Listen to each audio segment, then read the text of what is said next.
way far behind, even though Method was not playing that offensively positioning-wise. Now, Peekaboo is going to start right back onto Rosita Jones, who blinks out of the way just a little bit, trying to get some CC on, put himself into position. You can see Starship just constantly switching into bear form. It's the regional championships for PvP, so or if you prefer a PvP tourney, which is awesome because they actually know how to. Well, they are pretty darn good at it. So, and I mean by that, Blizzard making an event. Sure, it's not like it's like everything when you do a tournament like that. It's bound to have problems here and there, but I find so far they've done a pretty darn good job. And what it does is it makes the PvPers shine, and it makes people talk about the game. It's never a bad idea to do that. So, again, well done. Even if there's a little glitch and technical difficulties or whatever, it's fine. That happens. There's 32,000 people watching right now, and we're talking about just one aspect of the game. Unlike certain other games where it was several aspects, it was the whole game they were talking about, and there was maybe 10,000. Here you're seeing 30K. But don't get me wrong, I know it's one of the most popular games, and it's normal that you're going to see that. But nonetheless, well done so far. So anyways, let's go back and check. This is... I think Tempo Storm, like VL was saying, this is a matchup that you might expect to see in the finals, but we get the exquisite treat of seeing these guys square off right now. So, when you think of RMD versus MLS, you tend to think of the burst more coming from the RMD, but the MLS showed they have exactly what it takes to take Tempo Storm down. So I think they definitely caught him a little bit by surprise there. The beginning of the game looked somewhat to be in the favor of Tempo Storm, but by leaving Chanimals alone to cast those Dark Soul dots, things got scary real quick. And this was definitely a back and forth battle, forcing cooldowns, seeing low health bars from both teams. But when it came down to it, a pretty unexpected Druid swap is what ended up scoring Method the win in that match. That was absolutely insane.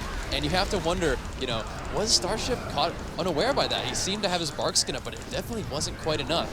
And is that the kind of thing that he'll be caught off guard twice by?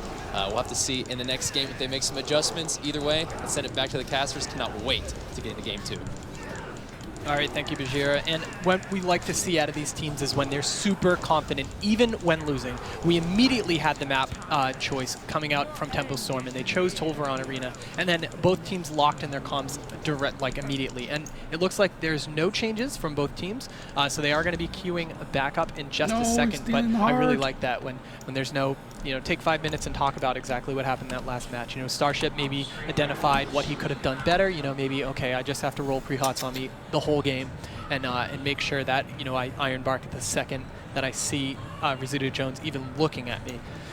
But they're both teams extremely confident going into this match, and I have a feeling that this didn't throw Tempo Storm off at all. We can see the mixing it up and strategy is going to pay off for these teams, whichever one can catch the other off guard. Now, typically as a Resto Druid, when you get Deep Freeze, you expect to get polymorphed. You don't expect to die against the Mage Lock Shaman. So you could see that first reaction is gauging it.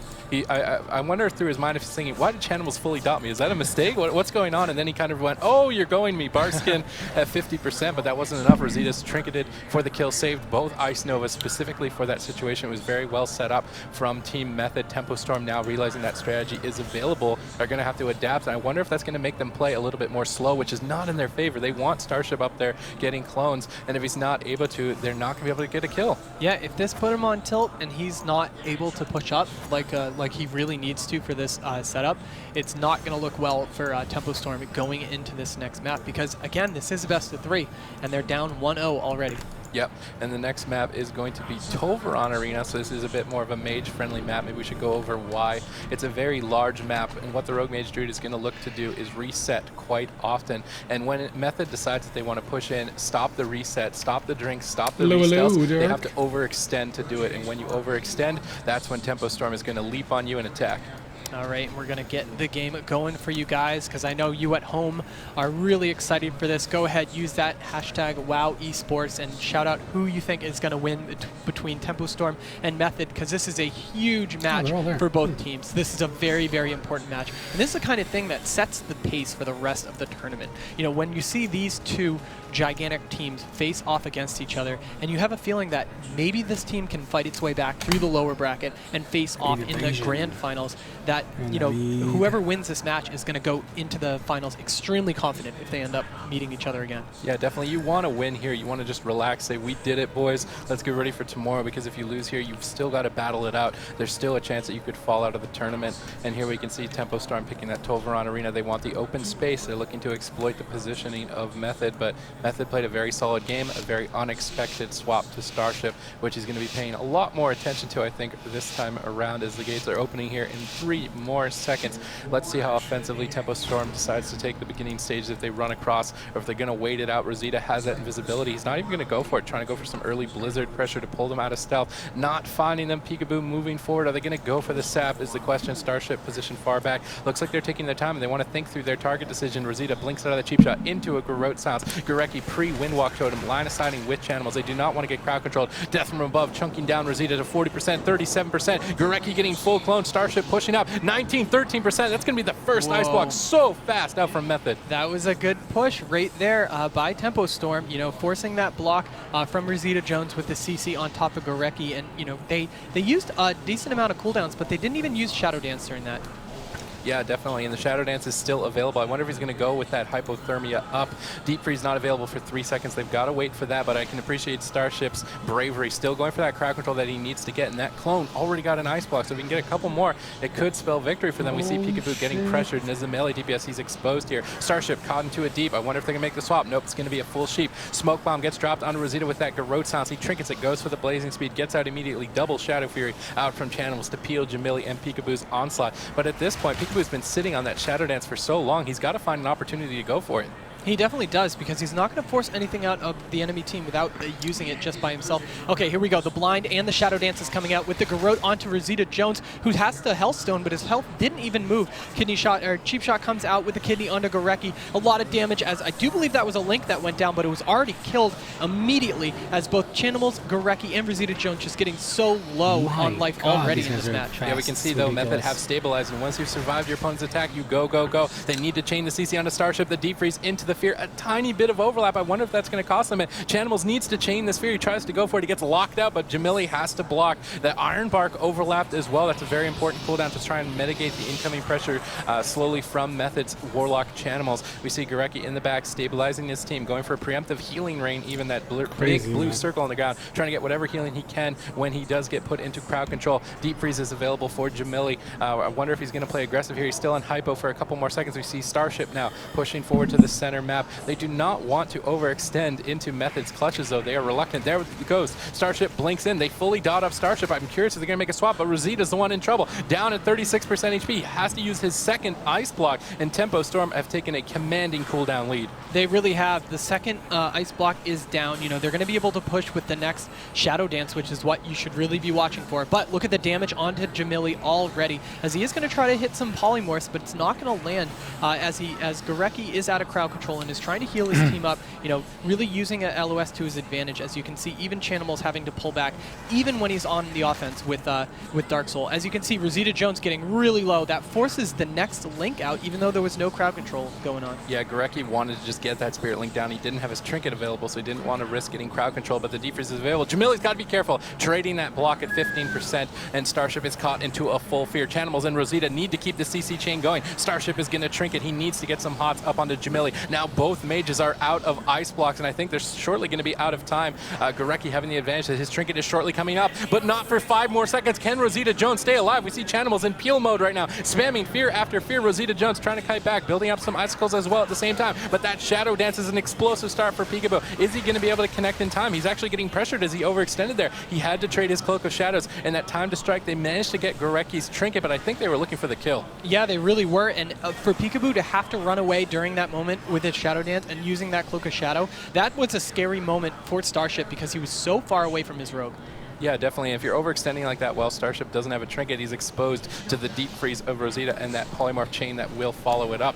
And right now, Tempo Storm, they're looking to go for the offensive play. Gorecki caught in a deep freeze. Jamili gets locked on the poly. He's going for the Frostjaw. He doesn't get it. He grounds it. Nice grounding out from Gorecki. Pops that Aura Mastery. Stabilizes his team. Now making a reversal onto Peekaboo. He's not going to have that Cloak of Shadows for quite some time. I'm curious if he's going to need to retreat here shortly. Polymorphs onto Jamili. Fears now as well. Starship running out of mana. Gorecki running out of mana. We're not even in dampening. No, we're not. There's just so much damage from both teams. The crowd control is impeccable and everywhere. But we haven't seen that like cross CC coming out from Tempo Storm as much as we have in their other matches. We see Peekaboo is just waiting behind the pillar for Rosita Jones to push up. Now look at how far away Rosita Jones is from his healer. He is just having to waddle his way on back to Gorecki. Gorecki standing just at 40 yards right there, which means his links aren't going to be available because he now has one ready. He's just not going to be able to use it without Rosita Jones having to blink backwards. Yeah, both mages have a block available as we see a CC chain onto Starship. No cloak for 8 more seconds. Peekaboo needs to stay alive. Rosita going in for the kill. He smells blood in the water. Drain Soul is up. They want to end this. Dark Soul is popped down to 60%. Cloak just coming up, but Starship will save him with that Nature Swiftness, now using the cloak as well as Starship goes into that full fear. But a swap over to Jamili. He's got the cold snap available. He needs to pop it down to 20%. He's going to use that ice block and recover. A bit of a close call, but Starship holds onto his trinket. Yeah, but look at Jamili just going immediately on the offense, not wanting to sit back and hide.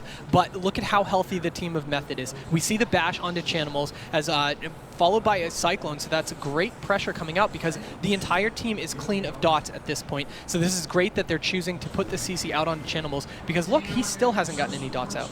Yeah, and Chanimals needs to get pressure rolling here. Jamili now finally has no blocks. Peekaboo has no cloak. The only cooldown standing between death is Starship's trinket, and he doesn't have very much to pair it with. He's just going to trade his trinket. He gets Shadow Fury'd on it, but Peekaboo is there for the setup with a blind on Gorecki into a full sap. Cheap shot onto Chanimal, into the Frostjaw. They're looking to get this last block from Rosita. He's down to 37%. The Iron Bark used from Starship to push in here and get that block down to 25%. They need to get it. They have to, and they're going to. Now, once again, we're in a situation where Rosita Jones has no blocks. Jamili has no blocks, and Peekaboo has no Cloak of Shadows to reduce the incoming damage on the next attack. Yeah, but Rosita Jones' Cold Snap is coming up in 25 seconds. It means that Peekaboo needs to make something happen before then. But unfortunately, his Shadow Dance is going to come up after the Cold Snap. So they're just going to force their way on through to Rosita Jones, who has to gate away along with Gorecki. But wow, dropping the link, seeing the mid-air death from above, that was a great play by Gorecki. Yeah, but unfortunately, Chanimals wasn't in it. They're still getting pressure, but at the same time, Starship is caught in a full fear. Jamili has no blocks left. He needs to go into retreat mode. Starship caught into a stun. Can they chain the CC? No, they can't. Nice kidney shot out from Peekaboo, denying Chanimals on that CC chain for Starship.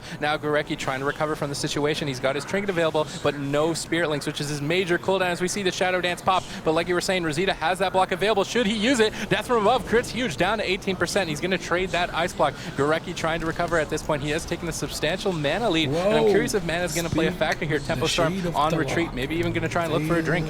The thing is, they need to keep the pressure up if they want to get the mana, if they want to win the mana game, like you're saying, because Starship is down to 17%, and as long as they're staying offensive and they're putting damage out on both Peekaboo and Jamili, Starship isn't going to be able to drink. However, he did get a couple out, but look at this. The pressure they put onto Peekaboo made him stop drinking, which means he got a sip off.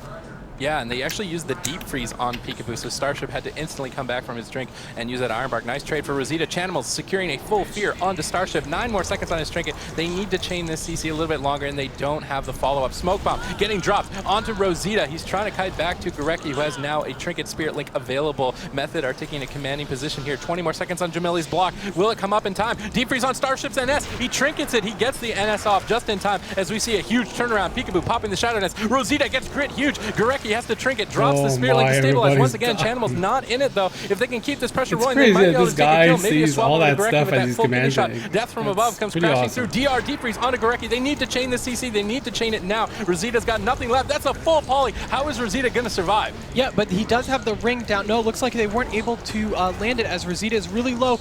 There we have the sap off of the poly. This is not looking good as Rosita Jones is down to 20% health.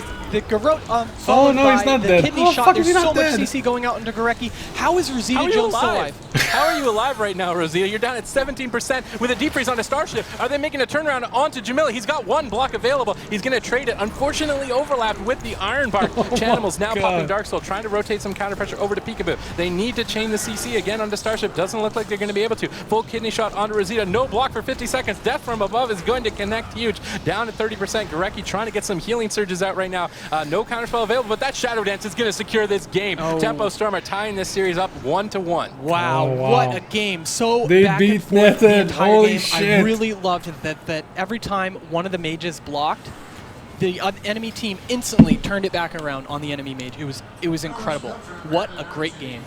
Yep, definitely quick reactions. That's from crazy. both the When teams, they can have all the survive even at cooldowns of everybody, 15%, and they knowing that know the when other team somebody has is run ready out to of go damage and run out of when steam. somebody's Excellent is series not so gonna go far, between whatever. these teams. They Tempo know Storm everything. and That's what I Method. love the Now most let's about hear this what whole thing. Bajira has to say.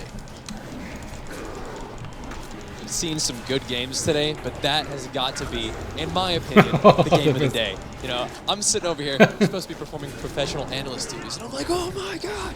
So, and like Vihel mentioned, every time they force a defensive cooldown out of the mage, out of any mage on either team, the enemy team, they pushed back. They popped cooldowns.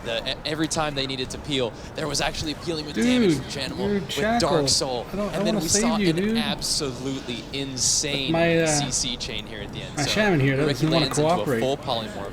Peekaboo vanished, I can't save you, saps I that half. And then after this, he's able to garrote at the end of the vanish. And Sorry, we're all no like, save how here is he for still you. alive here? Into a super DR 1/4 And this kidney. is not And the the damage spot to go keeps anyway. rolling at this point. This is the very end of the match. Double Ice Nova. We've even seen Moonfires coming in there. And at the end of it all, you know, the epic CC chains from the RMD, you know, they finally are able to score the kill on Rosita. But that was an insane game. That right there is a reason, if nothing else, to get excited for a WoW Esports. I cannot wait to see Game 3. Let's get right to it. Back to the casters. All right, thank you, Bajira. Yeah, like he said, what a game that was. That was insane. That was such a great game, and this is just the winner's side of Group A, and that's it. We have so many more awesome games this weekend, Yeah, what but the hell this am I one doing so here? far has been the best Thought I in my pressed the opinion, like thing. Bajira was saying. Definitely one of the Most highlighted exciting. ones. I didn't Tempo press my Storm have form been somehow. giving a good showing throughout this tournament. And Method, they need to find a way to adapt. Now, they've got 4 players on their roster. They've got multiple classes available as well. I wonder if they're going to make any changes, but I don't think they are. Both teams locking in right away. You can see they're ready to go. They're raring to get into this final game, this last game of the best-of-3 format. The winner of this will progress to tomorrow, where the best 4 teams will battle it out for the final spots. Which means they are dangerously Mike is close probably dead to already. BlizzCon if they can win this game. And of course, it is going to be on Blades Edge Arena. First time we've seen it this tournament, I do believe, as we are going to have a slight advantage for the Warlock on this map. However, when you're playing against a rogue that can just constantly vanish and shadow step and everything, it's crazy on this map, especially a good Holy one shit. like Peekaboo. Yeah, it's interesting that they went for Blades Edge Arena. I mean, they're not pressuring Chanimals. He's not going to be able to take advantage of it in that sense. At the same time, though, Blades Edge Arena is a very crazy. volatile map in terms of positioning. And I so we saw survived. Around Arena, they Yeah. were trying to drag Rosita and Chanimals into the open. They were finally able to find a point of exposure. But here now on Blades Edge Arena, a potential swap to Chanimals is out of the question, and I think they're looking to try and out-position Tempo Storm. Yeah, which that might be the map that they can do it on. Let's see if I can get, all right, let's see. There we go. So we're in the game right now. It is going to be Tempo Storm on your left with Method on the right as the game is about to start. And let's see what's going on as right out of the start, we do have Chanimals is going to try to get his gateway down. He does like the bottom to mid pillar connection right there with it. And of course, that is Starship. That is going to be not on the unit frames, but you can see him, his unit frame, or his Doing a live nameplate. So stream just video? watch for that Yeah, during this I'm match. As there. both Jamili and Peekaboo just kind of hiding out, waiting a little bit. They know that Rosita Jones is going to be trying to get them out with that Blizzard. Doesn't able to, as they're going to open up onto Chanimals. Chanimals, as there's a lot of CC coming out already. Gorecki in the deep freeze with the bash onto Chanimals, and who's going to trinket it instantly because he does have that Dark Soul running, and he wants to get as much use from that as possible. Yeah, we saw the deep freeze out on the Starship, but Tempo Storm was able to deny that incoming polymorph. He pre-Iron Barks the Fear. Well played from Starship early on, keeping his team really stable through that first Dark Soul out from Chanimals. Now we see the full blind onto Gorecki. Ice Lance is connecting onto Rosita. He's desperately spamming that spell steal button, trying to steal whatever healing he can from the other team. Gorecki trading that Spirit Link, efficiently trading there, not going to be trinketing any CC. Ascendance has already been used as well. We see Chanimals caught into a kidney shot. What's going to follow that up? It doesn't look like they have anything just yet. Peekaboo moving forward here, trying to just attack whatever he can without overextending here. He does not have Cloak for 44 remaining seconds. And you can see Chanimals trying to walk his way on over to try to get some fears onto Starship, who's going to try to go into bear form before the fear lands, because he knows a poly would definitely follow that. But they're going to just do a lot of damage to Peekaboo to try to force him away. But look at him just march on through. Actually, there they go. This is what they wanted to do. He's going to attack the Warlock Pet because he doesn't have any other good target at this point. Taking a bit of damage right there. Of course, Jamili's trinket is down, but Peekaboo still has his. Yeah, and he's going to want to hold on to it with that cloak. He can pair it up, but he's going for the kidney shot. Shadow Dance, Smoke Bomb onto Rosita, caught in the center of the bridge. Gorecki trying to position towards him to heal him. He might have to trade an Ice Block here. Nice Shadow Fury out from Chanimals, peeling Peekaboo, and Jamili will allow him to hold on to it for a few more seconds as we see the deep freeze onto Gorecki. Jamili getting locked on that polymorph. Well done by Rosita to interrupt that polymorph coming out from Jamili. We now see the Iron Bark fading. He's still down to half HP. Starship is having a hard time recovering Jamili's HP right now, still at 50%, trying to spam some Genesis heals to stabilize him. Method are looking like they're in a good position here, but nothing too major has happened.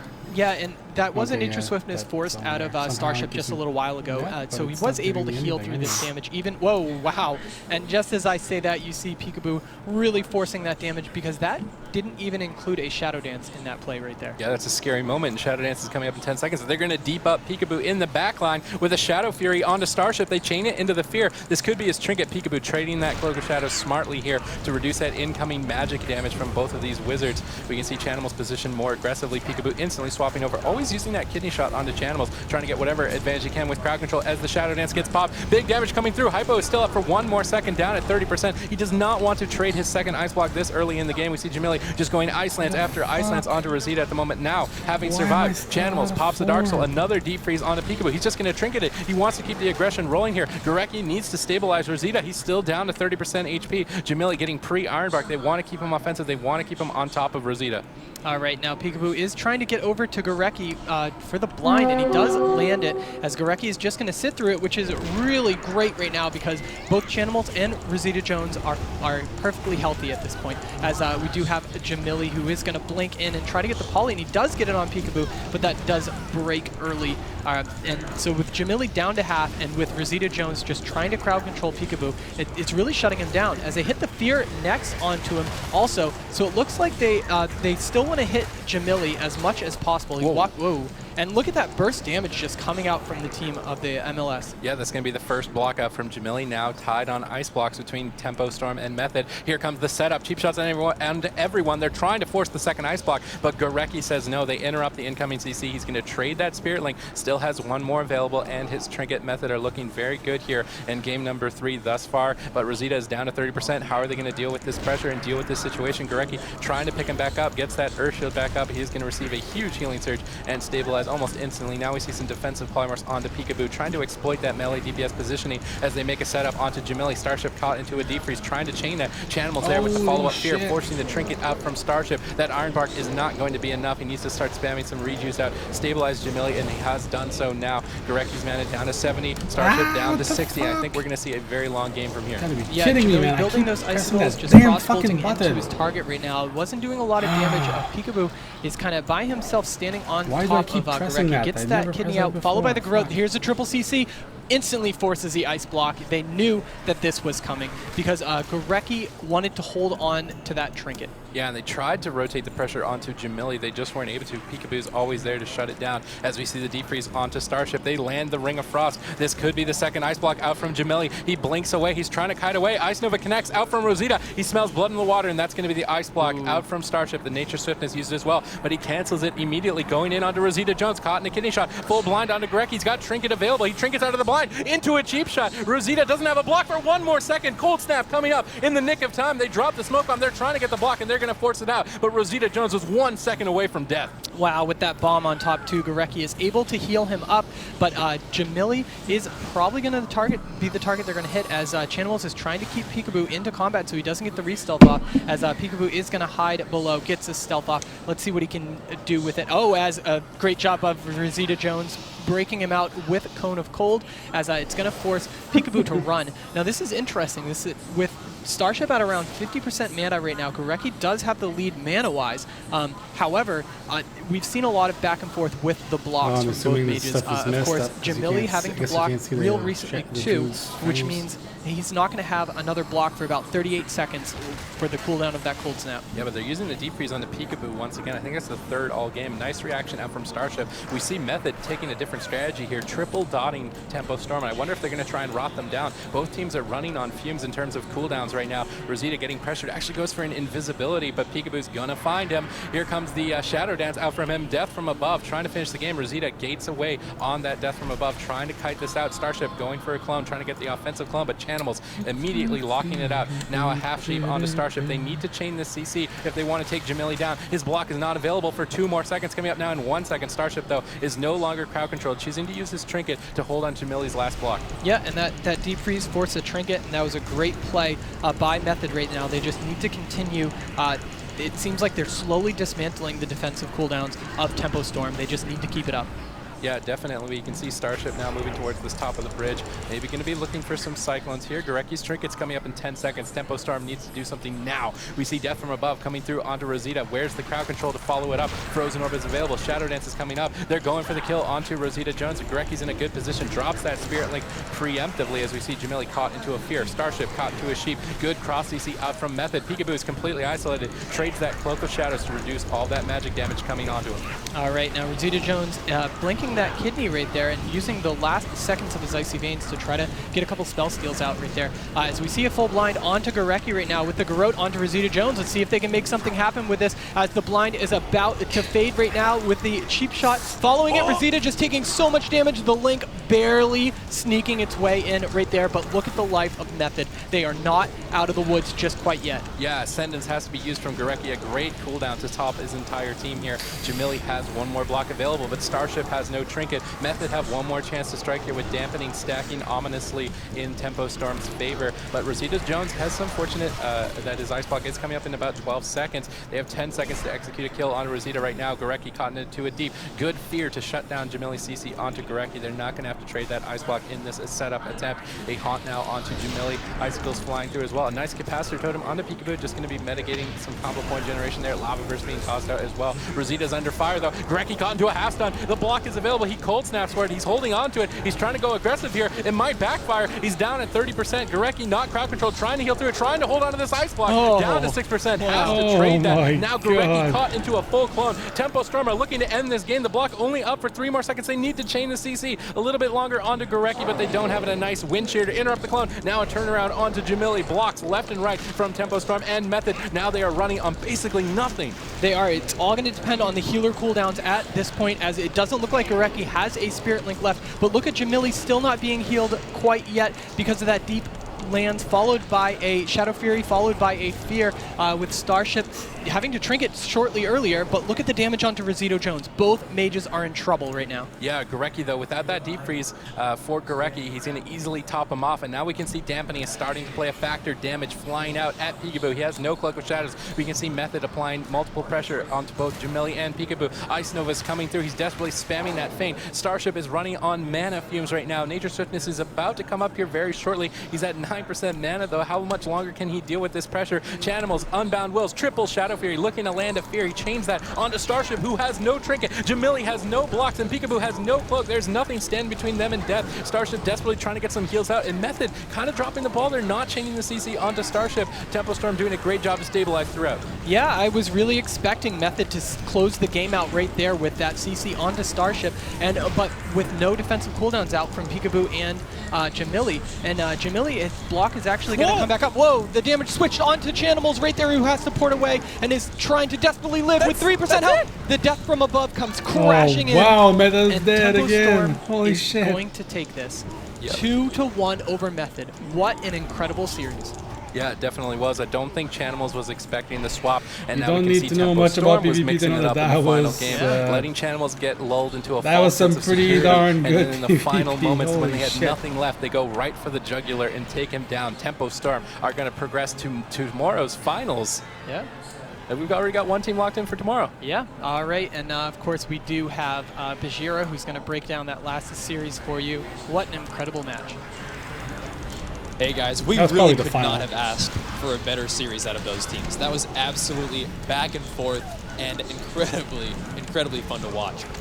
It's really neat to see how that game actually ended there, is because we saw in the game 1, Method made a very surprising swap onto a target we don't normally see, which was the Resto Druid, and this time it was actually Tempo Storm making a swap to the seemingly unsuspecting Chanimals.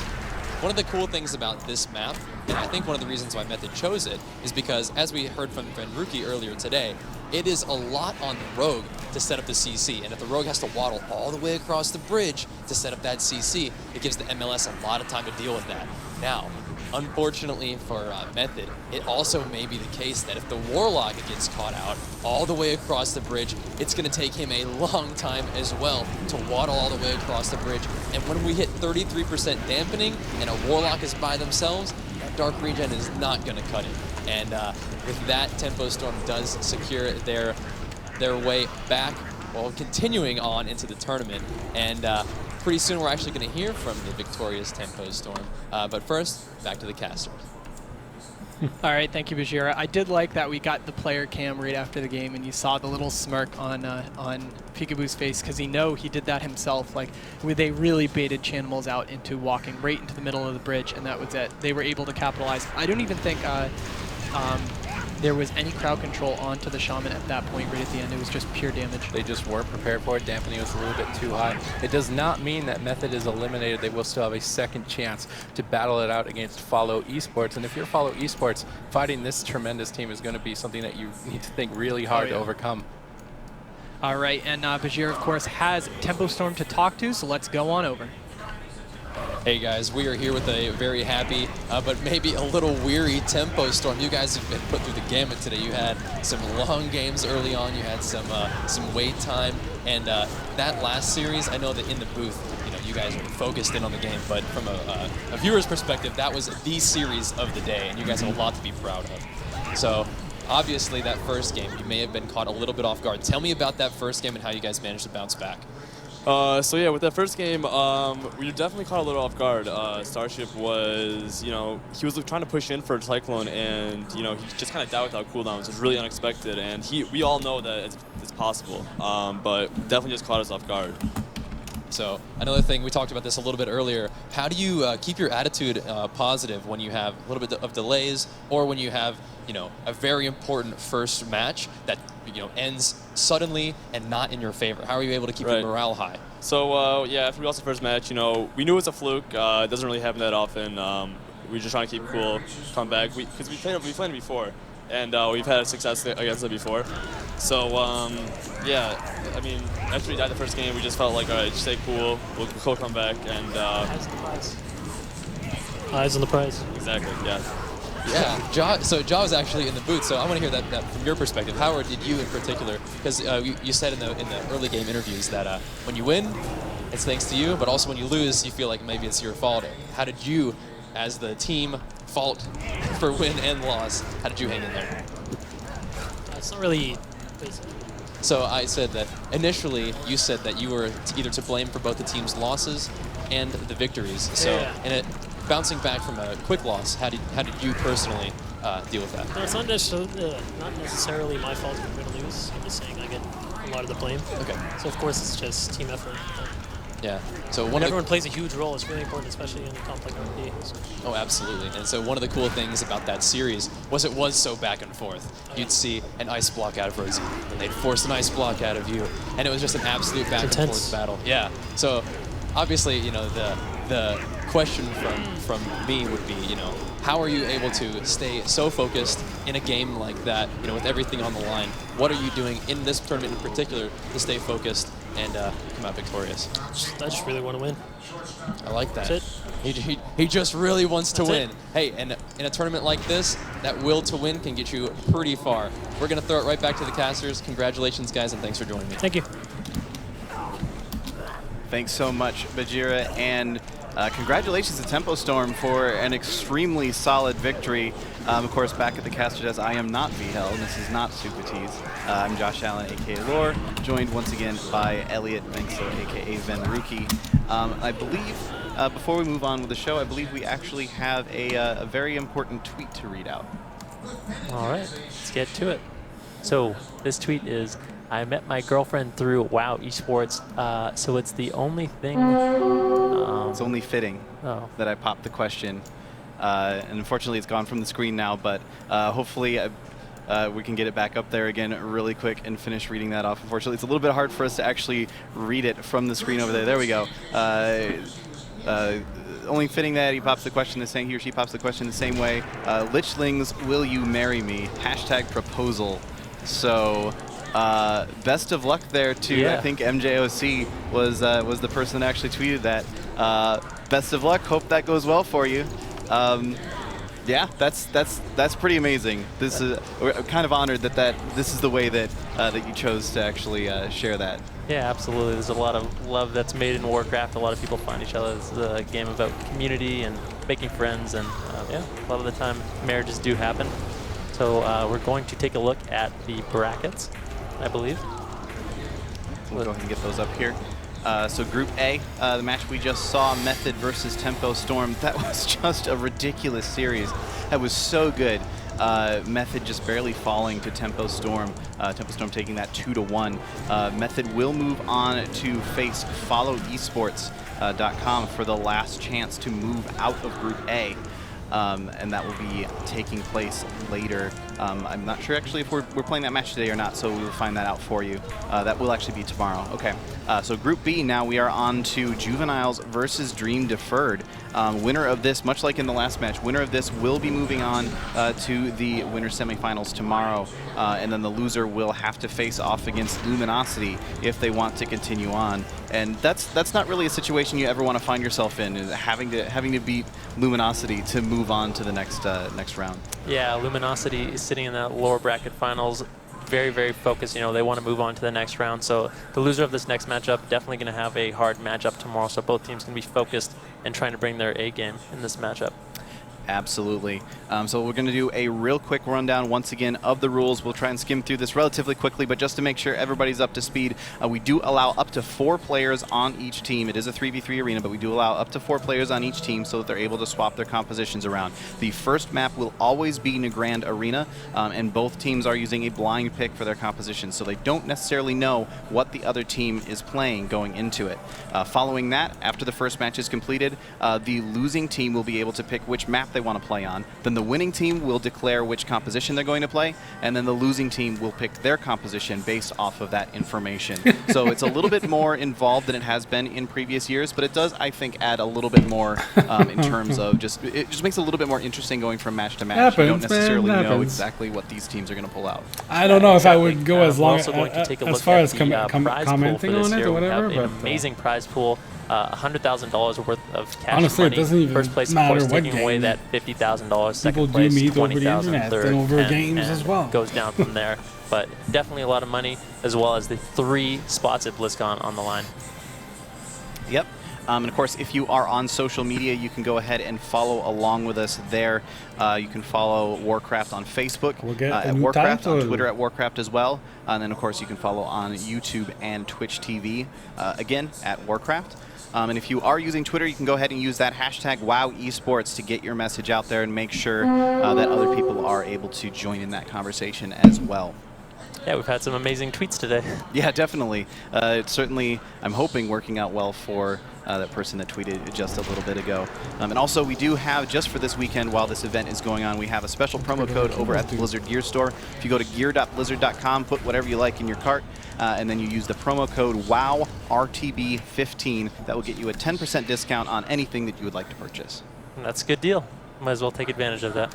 And it's better than not a 10% discount for sure. Exactly. So, absolutely. Okay, we will getting into this next match here very, very shortly. It's going to be between Team Juveniles and Team Dream Deferred, I believe. No, excuse me. Yes, Juveniles Yes, versus right. Dream Deferred. Yeah, sorry. For a second there, I thought I was crazy, but apparently I'm just a little bit crazy. Anyway, Team Juveniles here. These guys played extremely well in their matches earlier on. They are a very, very strong RMD. We've seen just such amazing play out of these guys. I think that Dream Deferred definitely kind of has their work cut out for them here. Absolutely, but going forward in this matchup, I think if there's any team in any composition that could be very hard for Rogue Mage Druid going further, it's going to be Dream Deferred running the comp that they are, which is Frost, DK, Holy Paladin, Affliction, Warlock. This comp can be exceptionally hard for RMD, like I was saying. This RMD is going to have to play very well offensively to actually land a kill, and they have to be very careful too, because they can fall behind very quickly. Yeah, absolutely. So Juveniles obviously is going to be Roasties, Wealthy Man, and Cubsy. And then over here on the other side, we have Dream Deferred. We've got Black Jeff there in the front, followed along by Vincent Wong and Zevs as well will be playing along with him. Look at that yesterday, and I'm like, how Sykesy do I not actually have this? sitting out And for then this I match just so that went Team by Captain and Jeff the can quest come in popped and get a little somehow. bit of action going on his Death Knight. I'm super excited I for got this match. Golden Again, this was the Spear team. and This was the Laughing exact 3 Skull players that had that left. 27-second match during the qualifiers. So we're going to have to see. And it was, from memory, I want to say it was against an RMD. I don't remember exactly. It may actually have been against Absturge's team that they were able to do that. I think it was against Absurge playing FLS. They were able to just kill the Shaman instantly. But anytime you play Jeff in Arena, it is exceptionally scary. He's known to play sort of the scary Death Knight comps, and a lot of the time those comps aren't even very popular, but he makes them work. And I think that Team Juveniles is going to have their work cut out for them. Yeah, and I'm curious as well as to which what the preferred kill target would be in this situation. Like as the RMD, it's going to be very difficult to kill the Death Knight. They just have a lot of defensive cooldowns that can kind of shut down the mage especially. But the Affliction Warlock, they have a lot of mobility. They're able to gateway away, use their portal as well. And they're just relatively tanky also. They've got a lot of health. It can be hard to burst down the Warlock as well. So do you go after the Holy Paladin? Like, what would your actual choice be in this situation, do you think? As RMD, I think for the most part, you're going to be wanting to shut down Zevs. You need to stick on him, shut down some of his damage. Like you said, Death Knight's very, very tanky. Later on in the game, though, once Dampening kicks in, the healing from Frosty K is they can get overwhelmed. It's going to be hard to keep them up if Roasties and Wealthy Man coordinate their burst well and they get that CC out onto Vincent Wong. So really anyone's a target late game. I think early on they really need to shut down Zevzo or they're going to fall very far behind very quickly.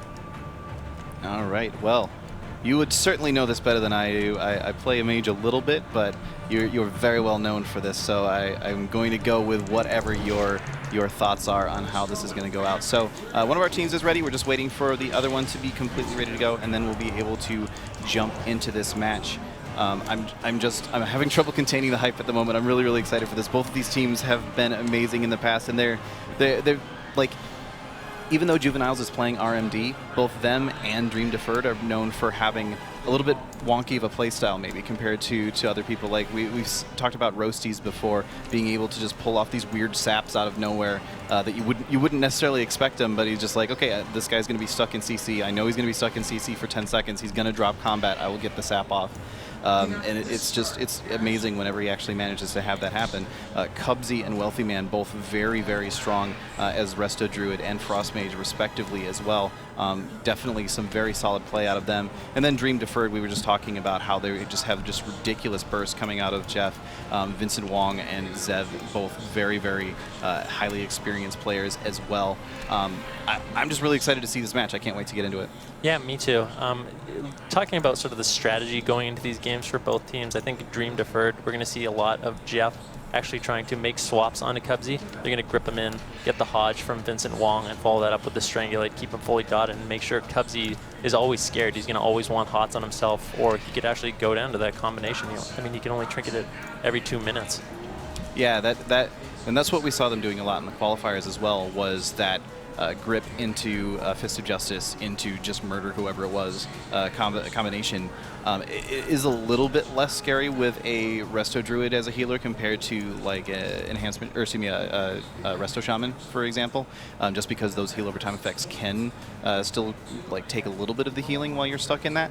But like you just said, if they don't have those hots up already, then they're just going to up and die. So it's going to be something we're going to be wanting to watch for as this match plays out. Of course, the RMD, we're going to be looking for that deep into Poly, into Cyclone, just constant CC chain and making it so that Vincent Wong is just not able to get that healing out. He is a Holy Paladin, and they're relatively susceptible to CC overall. They have their Trinket, obviously, and they have their Divine Shield as ways to break CC. But when those are on cooldown, that's it. And they both have long cooldowns. Yeah, I think shutting down the crowd control of this RMD is going to be very important for Jeff to do. Both Warlocks and Death Knights have a lot of breaks for CC, so if they time it right, we see some nice AMSs coming out of Jeff. He's going to be able to shut down these deep sheeps and keep his team offensive, and that's exactly what he needs to do. He knows that their comp is going to do more damage over time, and he just needs to deny their setup, and they'll just win with pressure in the late game. So just as an aside topic here, we do know that Affliction Warlocks did get that hotfix nerf relatively recently. It was 10% less damage on their damage over time effects. Excuse me. How do you think that really affects Dream Deferred? Because when they qualified, it was before that hotfix actually went into place. How do you think that's really going to affect Dream Deferred's choice in how they want, or even is it going to affect the way that they want to play this match out? Well, I don't think it's going to necessarily affect the way they want to play their match out. It's definitely not something that they prefer. I'm sure they would have rather kept the dots being a lot stronger, but I think Warlocks still do a tremendous amount of damage. I mean, they got the 10% nerf, and we've seen Warlocks comps in this tournament still putting out a ton of pressure, still causing healers to have to throw out those cooldowns to make sure they don't fall behind. So I think absolutely these Warlocks are doing a great job, and Zebs is going to be able to keep up the pressure onto this RMD. I mean, the damage nerf isn't the greatest thing for them, but I think if they play well, they still have a great shot. All right, so we do have a small technical issue that we're dealing with. We will get that sorted out for you guys as soon as possible so we can get into these matches. But in the meantime, we have Bajira over at the analyst station with a special guest. Take it away, Bajira. Right here. Hey guys, to hide the welcome fucking back. brand. So I am joined now by Dillypoo, who is a because everything you should pay for, right? No free advertising. Multiple tournament appearances, and I know that you are really excited to be here today. And I do want to know, just judging from the games that you've seen or from your personal relationships with these players, which team is your favorite? Definitely the Juveniles. Cubsy, Roasty, and Wealthy Man are all definitely my favorite team. I want them to win. So is that a favorite because they're your buddies, or your favorite as in like you anticipate them winning because of their play style? What's your relationship with these guys? Well, Cubsy and I have been playing together this entire expansion. We've played multiple tournaments. We play 2s all the time, 3s, everything. We've played with Roasties. All of us are pretty good friends and good partners. So yeah, I would say that. And just even in general, they have the best teamwork of any team here, I think. Awesome, because it's neat to see that, because Juveniles is a team that doesn't, we've mentioned before, they don't really stream. They're not like a super well-known team, but every time we see them on the tournament stage, they're kicking some serious butt, and I don't blame you for choosing them as your favorite. So another thing, if you guys aren't familiar with Dillypoo, like I said, he is a high-rated player. He's a tournament experienced player, but he plays a hunter. So we've only seen one other hunter in the tournament. That's Jellybeans, and just judging by your reaction, you might have some sort of relationship with Jellybeans. Is that true? Some sort of a backstory? Well, it's just the class envy, really. Yeah, I want to be the best on him, but he wants to come here and claim something that's just not true. But I'm not participating in the tournament, so I can't really. Yeah, I can't defend myself right now, but I'll let him have his moment. Well, fair enough. That's generous of you. But what we're gonna do now is we're gonna say thanks to Dillypoo for joining us, and we're actually gonna throw it straight to the game. Let's do this. All right, thank you guys. Awesome to hear from players like Dillypoo, who just turned up to hang out here while we're here, watch some games. It's super awesome. Of course, Dilly is an exceptional hunter as well. But we're not super worried about hunters right now. What we're worried about is Black Jeff, or Jeffzy as he's renamed himself, to see how he's going to come out of the gate here. I'm really excited. Is he going to just run across the map and go hard? And looks like that's what he's going after. He's just charging right across there. Oh, excuse me, actually, he's just going to go over there, drop down in Death and Decay. He's just trying to pull Roasties out of stealth.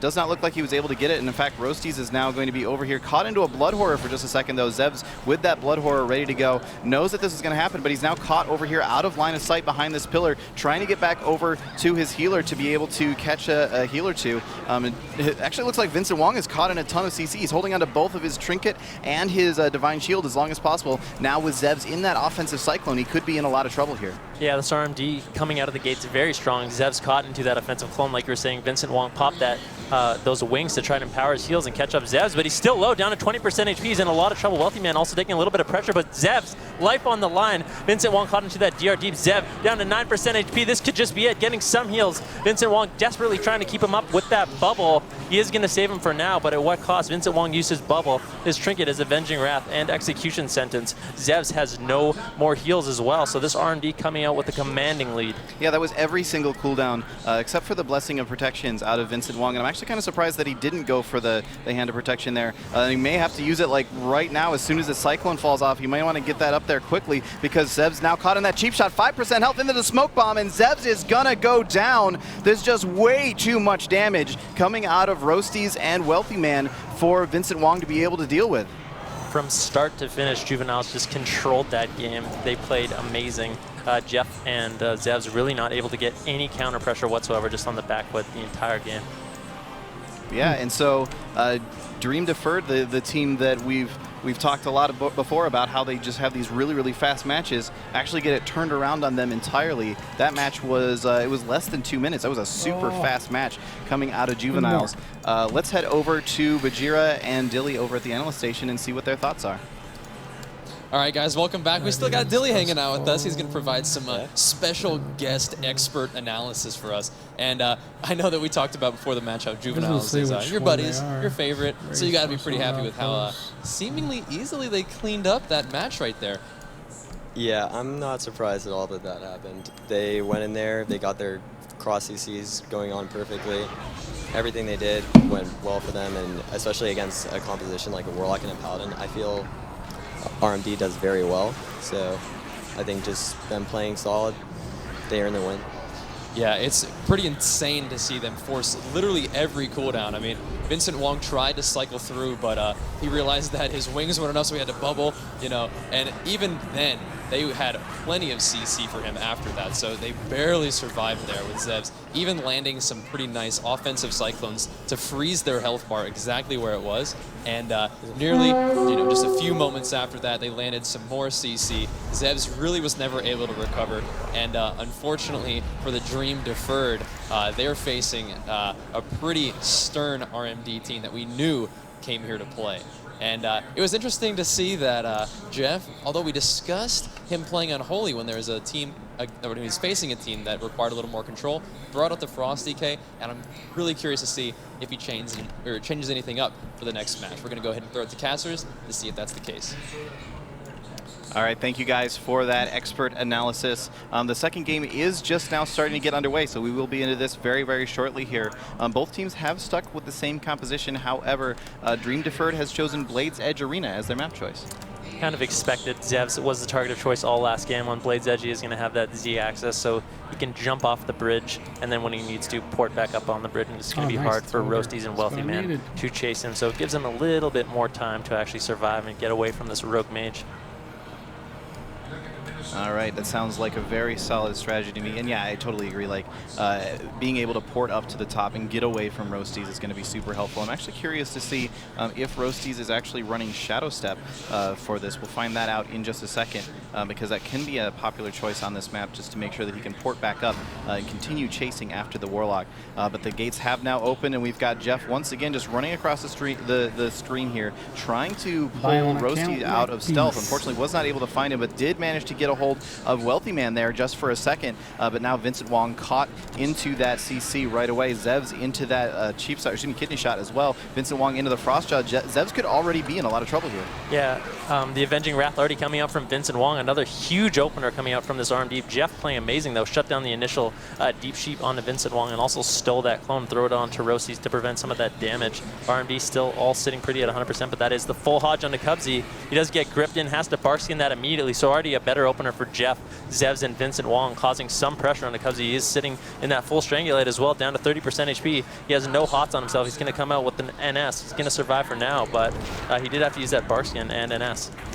Yeah, now the offensive cooldown is now wearing off for Dream Deferred, both that Pillar and that Dark Soul. However, Zev's still just out here caught a little bit in the open with Rosti just chasing after him constantly. The Smoke Bomb does come out.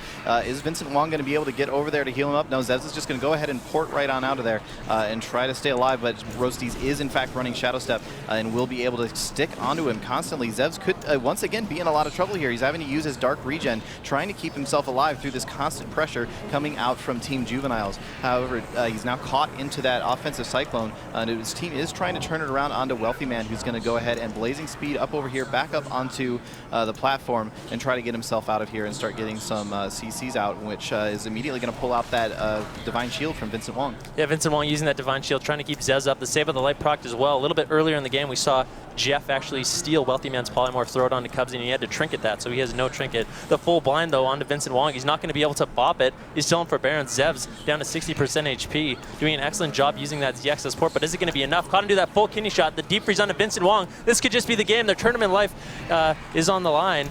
Vincent Wong using that Avenging Wrath, trying to keep him up. The offensive clone, though, coming in from Cubsy. Wealthy Man getting pressured down a little bit, but Zez is horrified. He's caught in that clone. The Frost Jaw going out onto Vincent Wong into a full Polymorph. This is going to be the game. Zev's going to go down. Juveniles takes this series 2-0, and Dream Deferred is going to go down to the losers bracket.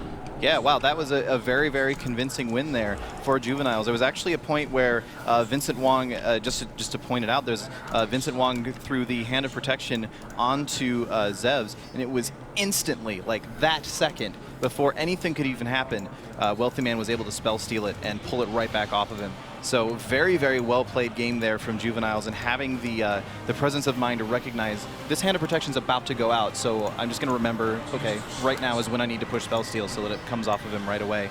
Very well played from Juveniles. Let's head over to Bajira and Dilly and hear their breakdown. All right, guys, welcome back. That match was fairly dominant in the favor of the Juveniles. I feel like they played that absolutely to perfection, and me and Dilly were really especially impressed with Cubsy and how well he was using his Cyclone ability to block heals and go ahead, Tamina. Yeah, no, Cubsy was getting extremely effective Cyclones that game. From the beginning, you were seeing that they did a much better job of stopping the opener from Dream Deferred, and then as soon as they started realizing that they were stopping, that Wealthy Man was getting stopped so much, Cubsy was being super aware for those clones. They saw Wealthy Man on a Sheep or a Frost Shot, and they immediately got ready just to get the follow-up clones. He'd get a clone onto Wong, then he'd rotate the clone onto Zevs, he'd be low HP. Right out of that, Rosie would have a kidney outside of that Cyclone, and then he'd get a Frost Shot into a full Sheep. Every single time they were getting that perfect coordination. All three of them were working together very well. Yeah, we've seen the entire tournament. RMD, when it's played well, is absolutely devastating. And once again, you got to be proud of your buddies, Juveniles, for putting on such a solid performance, and definitely looking forward to seeing them continue on in the tournament. But we are going to throw it over to the casters. What an epic day of Arena today. Thanks so much, guys. Yeah, definitely been an epic game, epic day of arenas here today. Every single game has been so good, back to back to back. I want to point something out real quick, just from the post-match scoreboard, which I still have sitting up on my screen here. Even though Juveniles won that match, Dream Deferred did like at least twice the damage. I'm too bad at math to do it right off of the top of my head there, but yeah, look at the damage differential. Of course, then it immediately goes away. But the damage differential between those two teams was just astronomical. Dream Deferred just was constantly putting out so much pressure, but it didn't matter. Juveniles was still able to come back and get themselves the kill. Yeah, well, the problem is, even though you're doing more damage, you're not getting the crowd control onto the healer. So that's really what ultimately lands them the kill and secures them the victory, is just how much crowd control and how much healing they can deny, especially with those amazing offensive clones coming out from Cubsy. Yeah, for sure. Okay, so we do have Team Juveniles over at the analyst station with Bajira for the winner's interview. Let's go check it out and hear what they have to say. Hey guys, I am joined by Team Juveniles MVP of that game, at least in my opinion, Cubsy. Those were some insane Cyclones. We were talking with Dilly about those too. How much practice have you put in using those Cyclones to stop healing and set up with your mage? Ever since I've been playing Druid, really, that's an important part of most of the Druid comps I play, since I hardly ever play with a Warlock. So I've been practicing stuff like that for a while, and more recently playing RMD a lot. It's probably the most important comp to offensive clone. Awesome. So, you guys like we mentioned earlier, we talked earlier to Roasties about you guys being one of the only teams with 3 members on it, and he said that he felt like having only 3 members actually sort of helped build synergy and really give you guys only one comp to practice and maybe become masters of RMD. Is that the case for you? Do you feel that way? I wouldn't say it's an advantage, but it definitely didn't hurt us that much. But with a comp like RMD, you really don't have to multi-comp if you're that good at it. So, I mean, I would have liked a 4th, but we're doing pretty good, so pretty happy with it. I'll say you guys are playing that to perfection, and I've seen Tempo Storm, another very effective RMD, and they were maybe thought to be one of the best or the best RMD in the tournament, but seeing how you guys dismantled every team that you guys have come up against, not only today but in cups prior, you guys are definitely making a name for yourselves here. How do you feel if we did name you the number 1 RMD in the tournament? What the fuck, dude? Seriously, I have a lot of respect for John. I go one way and I come back, it's gotta go back, and then I can't fucking use anything. Really like, what the fuck? It's hard to pick the better one. I've never seen that before, but I've never seen also a zone that retardedly fucking put together either. Well, very, very humble answer. I do have respect for that, but you guys are playing absolutely out of your minds, and it's really, really fun to watch. It's gonna send me back the other way. It's gonna bring us to the end of our games for today, but you guys definitely have to tune in tomorrow because we have another absolutely epic round of arenas for you guys. Today has been absolutely amazing. But no, like it's I said, sending me the other way. Because it's just only going to get better from here. Thanks, Cubsy, for joining us. Going to go ahead and throw it back to the casters. Thanks for watching today, guys. Thank you so much, Bajira and Cubsy. Cubsy, very humble as always. It's nice to see that in a player, especially one that plays so well like him. Yeah, definitely. It's just a great attitude to have going into every match, knowing that, you know what, we're going to play our best and just kind of leaving it at that. And it obviously is working out very well for them. They're doing extremely well in this tournament so far here. So congratulations to them on that win. They will be moving on to the semifinals tomorrow. And speaking of, let's actually go ahead and take a look at the brackets really quick. We can break it down how things have gone today. Here in Group A, Method was able to go 2-0 versus Hype. Tempo Storm went 2-1 versus Follow Esports. That meant that Method and Tempo Storm met in the semifinals there. And Tempo Storm was able to take that victory 2-1 over Method in a ridiculously close series. If you did not see it, you have to go back and watch the bot. It was so good. Unfortunately for Hype, they were eliminated from the tournament by FollowEsports.com, and so tomorrow we will have Method versus FollowEsports.com to determine who the final team is to make it out of Group A. Like, what the fuck, man? I cannot fucking do anything. We had Luminosity against Juvenile. Juvenile is prevailing there, as well as in the semifinals against Dream Deferred, who took out Santos Dexterity. So Dream Deferred going to be going down to the semifinals, and they're going to be playing against Luminosity. Definitely two amazing teams. Either one this definitely is already capable brutal to of do making with it out of this. to begin with, We'll and have then to see. fucking We on have some top of very that, good games lined up for tomorrow. you can't fucking get anything. And moving on a little bit, we have just this is how the brackets so far look for the semifinals tomorrow. We can see that Tempo Storm and Juveniles, like we were just saying, has already they have already qualified, and they will be finding out who they're playing against tomorrow once we work through the remaining group stage matches. Of course, the winner of those 2 matches will be moving on to the grand finals, and they will also qualify. We'll have the grand finals to determine who gets that $50,000 first place prize, but both of those teams will qualify because they will be coming in first and second respectively. And then we will have a 3rd and 4th place match for somebody's last chance to actually qualify for BlizzCon and move on later this year.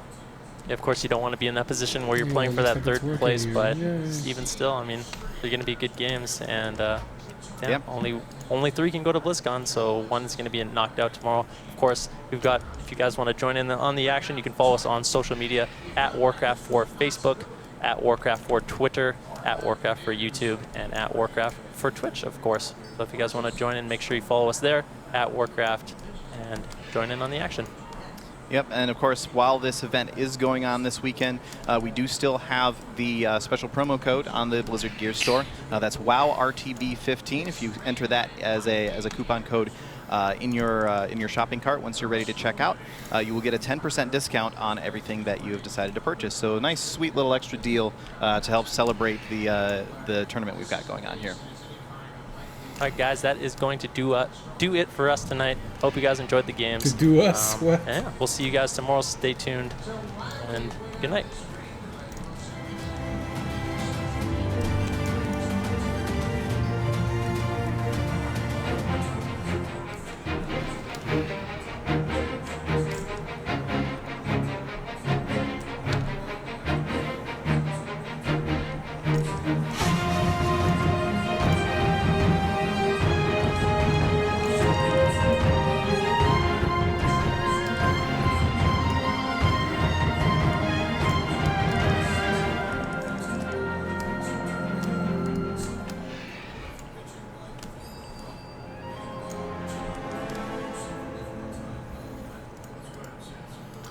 So tomorrow they have some more of that.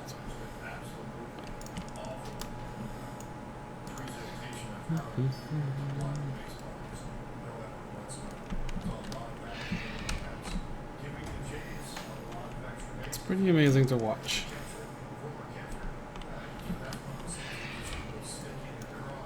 How they line up everything and they wait for all the cooldowns for the other position to be used, and I don't know, there's just so much going on so quickly, and these guys are just, yeah, pretty amazing.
Come on, give me some fucking artifacts. There you go. Just had to bitch about it.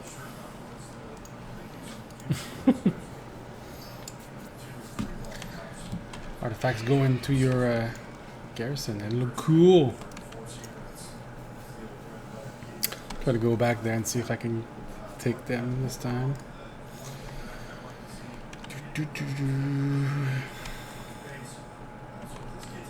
We got 30 to 40, between 30 to 40,000 people watching the championships, and it's just PvP. Somehow it's gotta tell you something, you know. Sutor had like what, 10k or so, and that's large due to the fact that players from WoW are going everywhere right now, but they still couldn't even keep them at all because they kept crashing and not having any idea what they were doing.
Retard.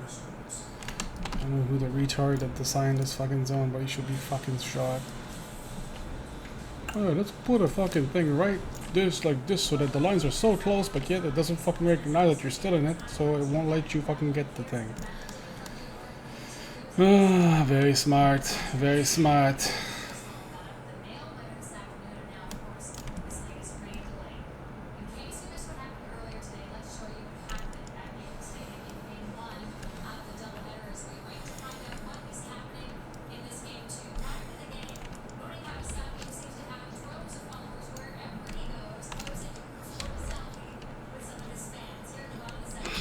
Fucking stupid. Oh my god.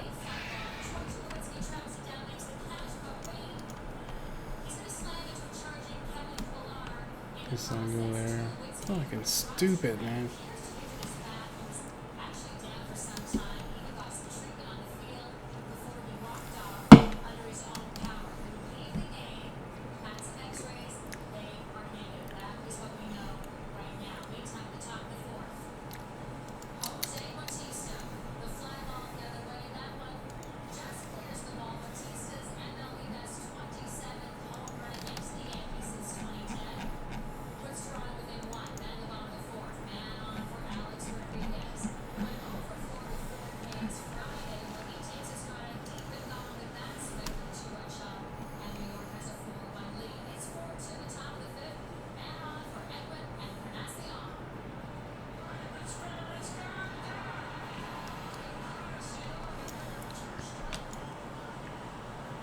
I think there's something I can use to change the fucking spawns.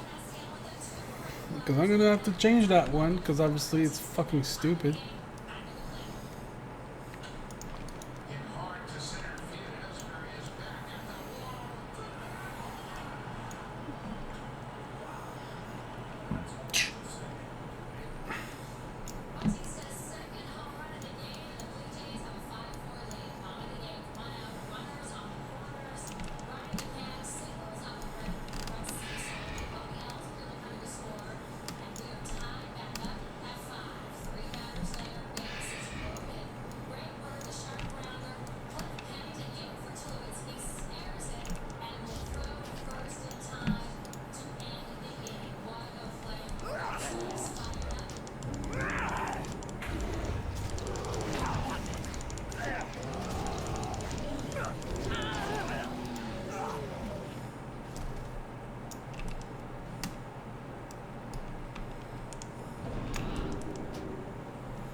Really? Oh my god, he did it.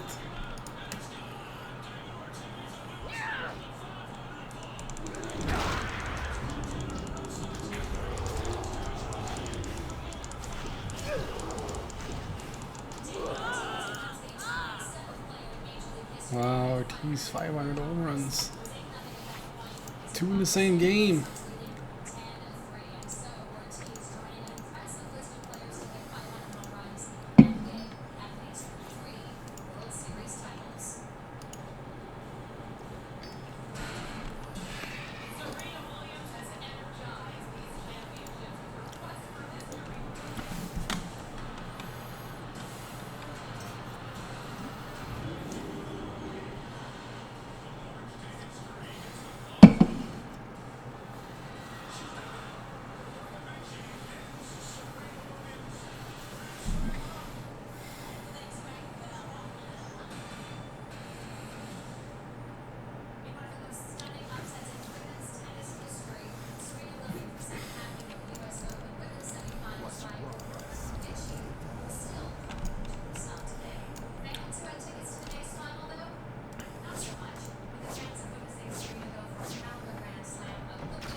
That's right, I gotta go put that pristine ogre figurine.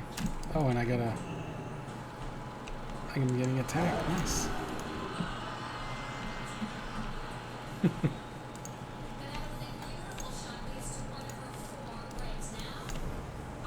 Got a couple here and there. Pretty much all these items here are except these things are here, I think.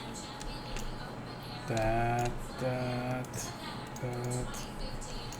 These two. This. Not bad. I got some other ones, but they're on different characters.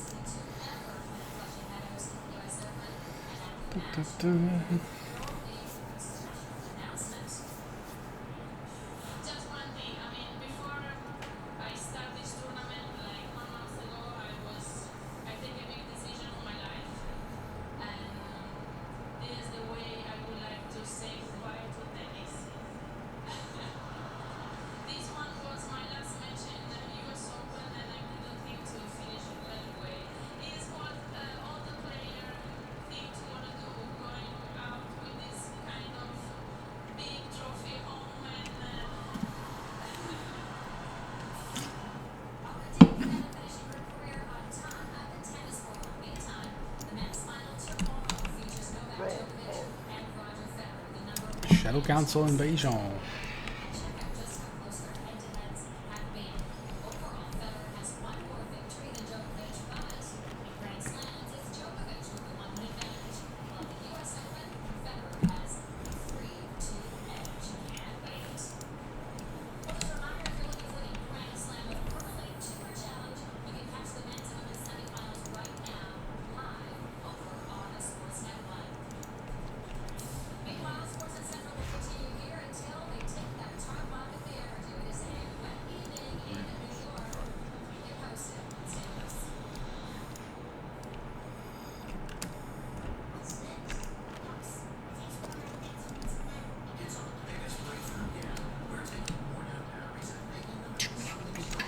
I think I've done Shadow Council once.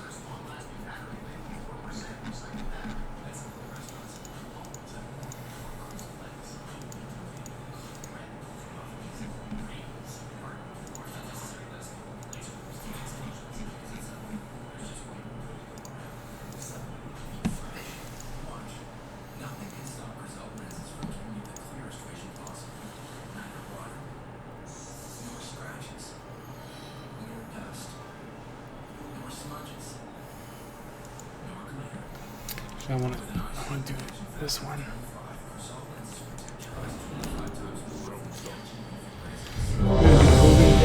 As a tank, DPSing. Try that out anyway. We'll see how that works. Because there's an achievement for that.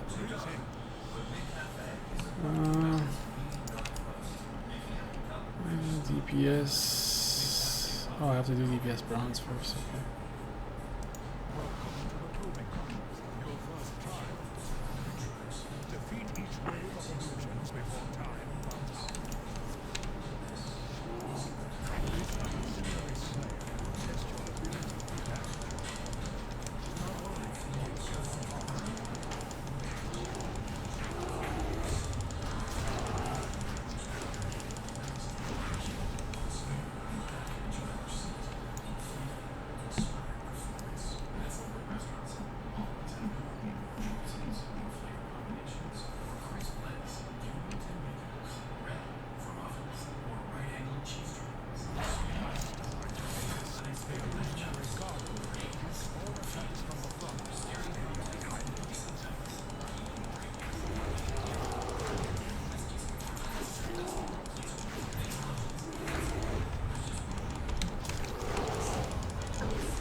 I'll be able to do that easy.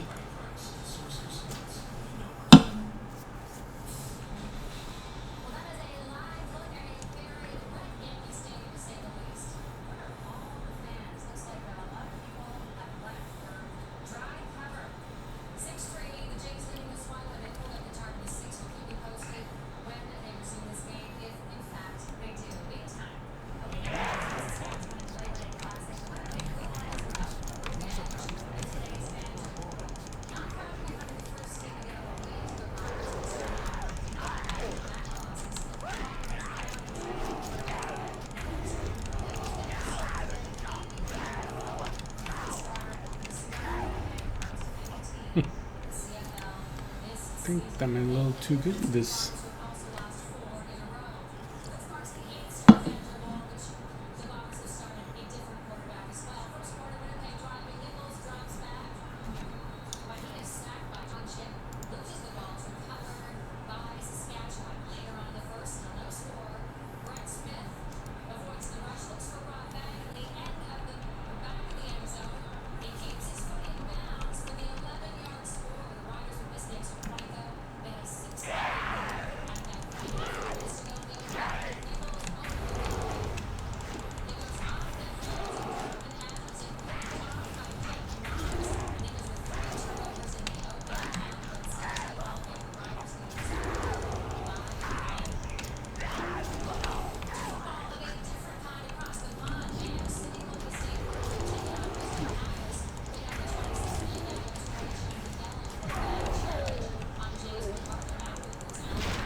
Last wave. Good.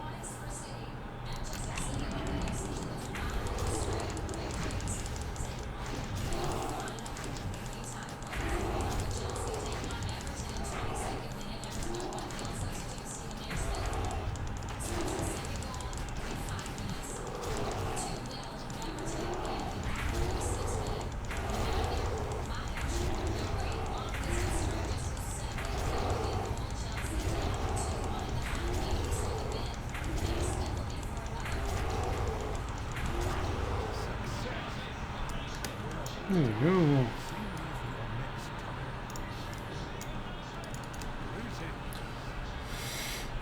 Damage silver, let's do it. That's an achievement if I succeed.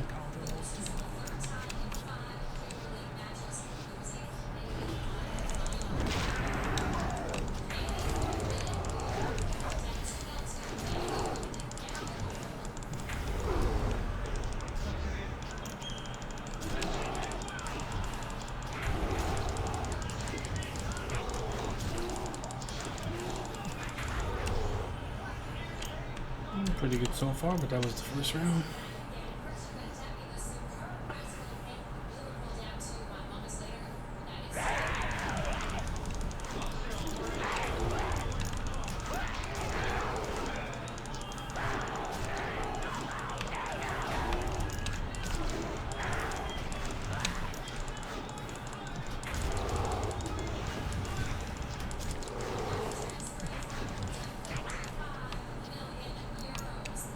I think I'm doing pretty good on AoE.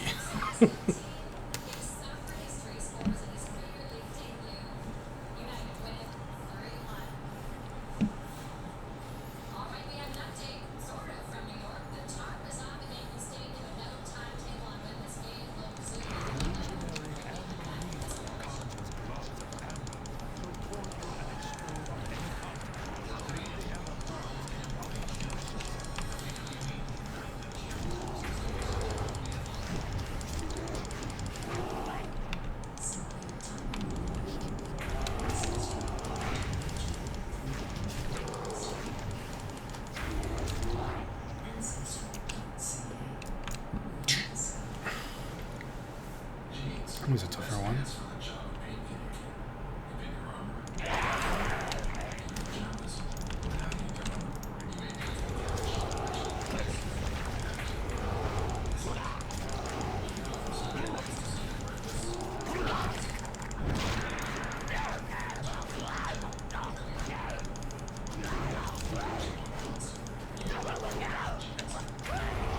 There you go, one done.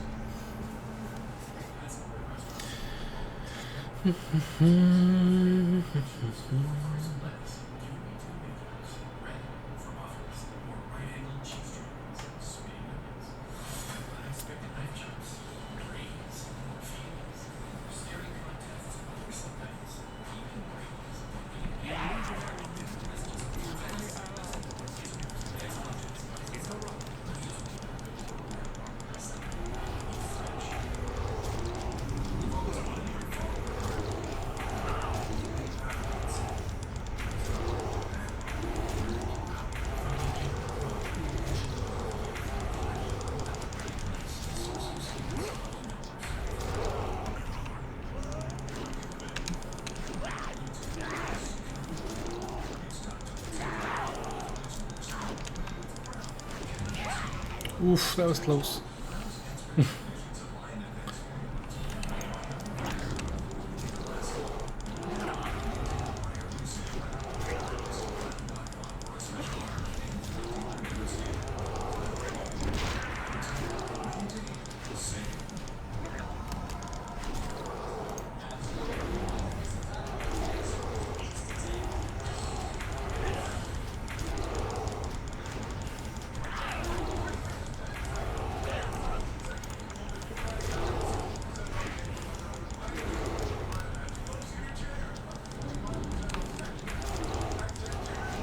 Oh, this one by a lot of time. It's weird because I was able to get all three together.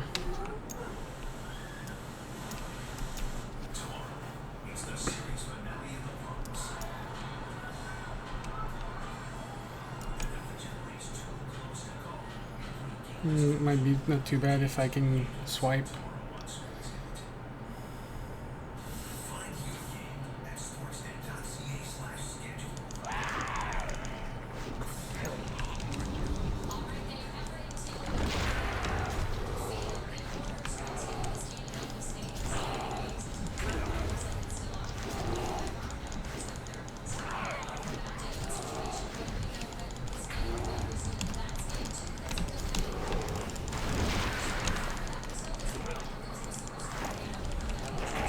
Oh my god. Oh, fuck. Oh, I need to get out of there.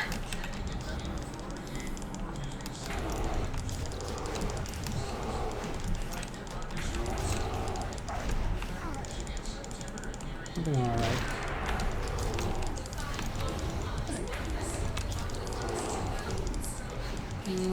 One more wave.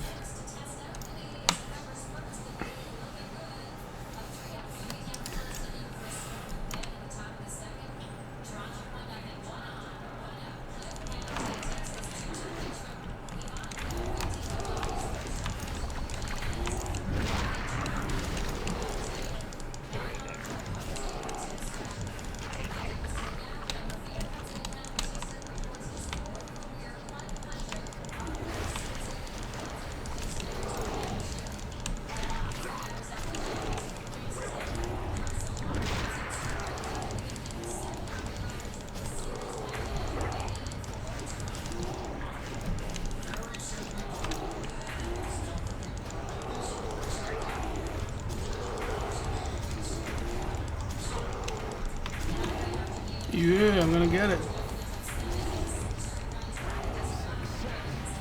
Bam, you're doing it wrong.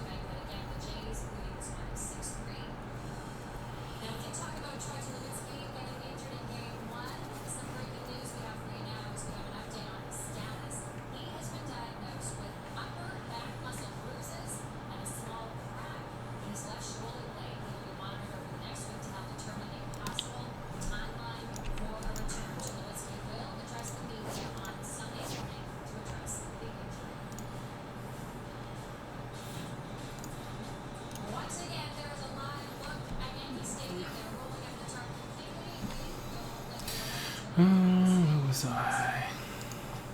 Boy.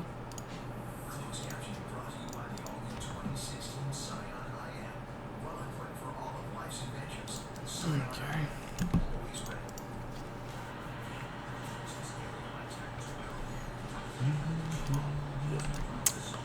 Oh, fuck, I sent everybody. I forgot about keeping one back.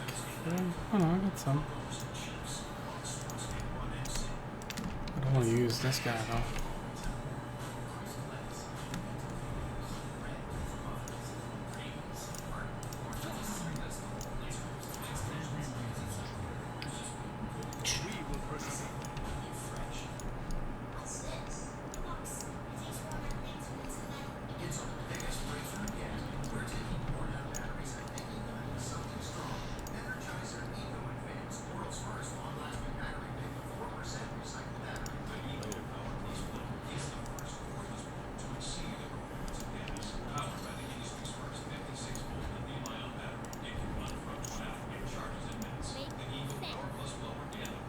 I'll use Dowser.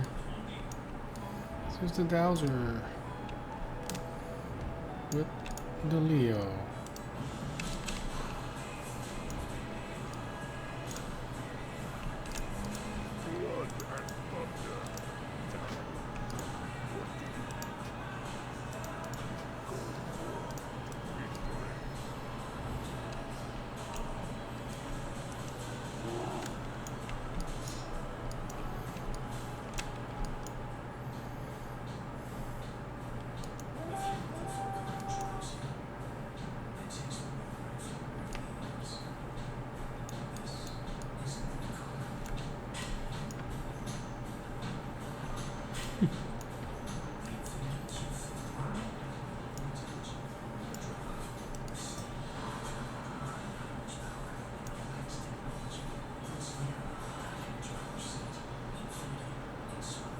Don't let dark sky fool you. It's a good day.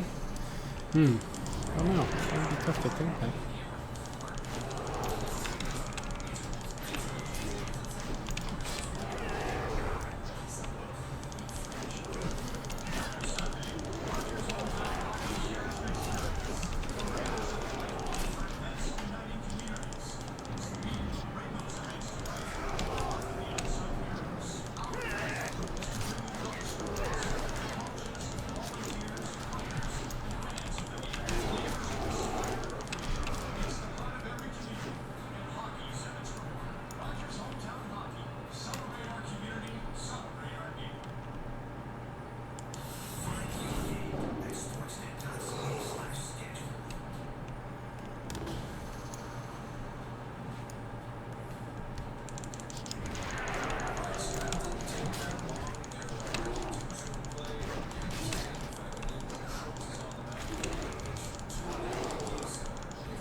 There you go. Got another achievement. Save those buildings.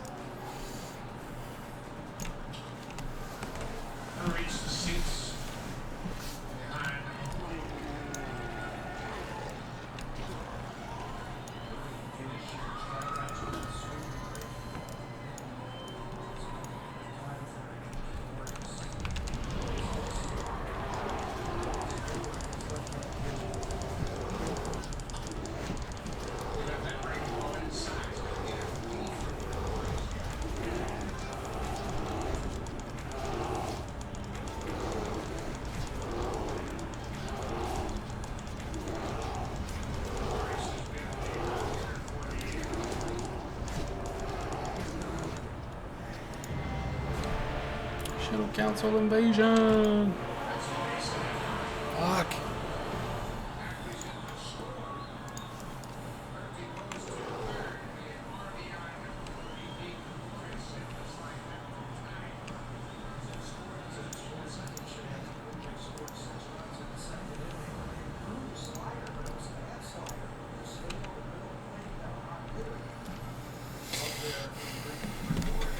Didn't get anything in this.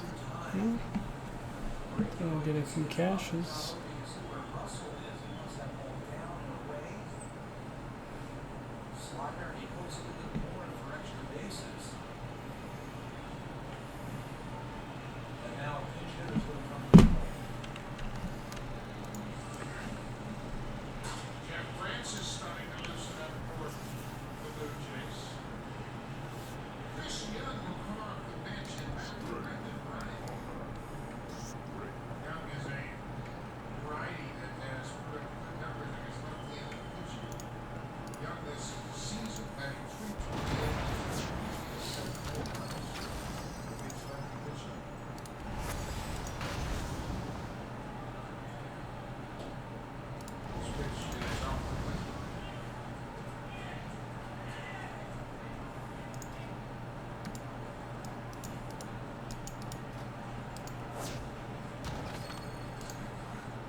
Oh, I'm gonna go out for a little bit. I'll be back in a few.